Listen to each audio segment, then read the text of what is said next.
25 రోజులుగా వెంటిలేటర్పై నరకం అనుభవించి మరణించిన చిన్నారి శైలజ కుటుంబాన్ని ప్రభుత్వం ఆదుకొని 50 లక్షల ఎక్స్గ్రేసియా చెల్లించాలని డిమాండ్ చేసిన బీఆర్ఎస్ రాష్ట్ర నాయకురాలు దాసరి ఉష పెద్దపల్లి జిల్లా కేంద్రంలోని దాసరి ఉష ఆధ్వర్యంలో గురుకుల పాఠశాలలో మరణించిన చిన్నారి శైలజ ఆత్మకు శాంతి చేకూరాలని క్యాండిల్ ర్యాలీ నిర్వహించారు.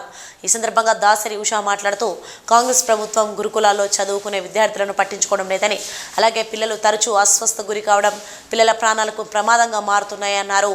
అయినా ఈ ప్రభుత్వం నిమ్మకు నీరెత్తినట్లు వ్యవహరిస్తుందన్నారు. చిన్నారి శైలజ మృతికి ప్రభుత్వం కారణం కాదని ప్రశ్నించారు. ఆ తల్లిదండ్రుల గుండె కోత ఎవరు తీరుస్తారని ఆవేదన వ్యక్తం చేశారు. ఈ కార్యక్రమంలో బీఆర్ఎస్ నాయకులు కార్యకర్తలు పాల్గొన్నారు.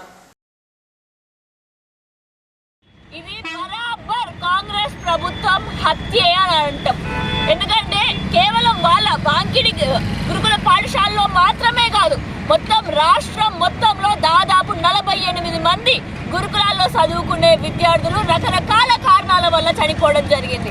దాదాపు 950 మంది నేడు కూడా మత్కల్లో జిల్లా పరిషత్ హై స్కూల్ పాఠశాలలో మరి మిడ్ డే భోజనం తిని మధ్యాహ్న భోజనం వల్ల 100 మంది విద్యార్థులు అస్వస్థతకి గురయ్యారు. మన పొట్టలు పట్టుకొని ఏడుస్తూ ఉంటారు.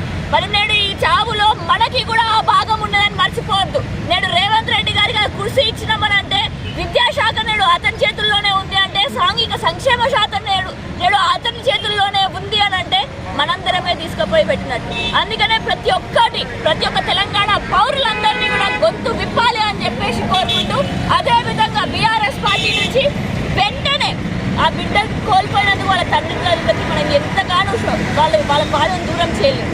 కానీ కనీసం ఆర్థికంగా కొంచెం వాళ్ళ భుజాల పైన కొంచెం వజన్ తక్కువ చేయడానికి ఎక్స్గ్రేషియా 50 లక్షల రూపాయలు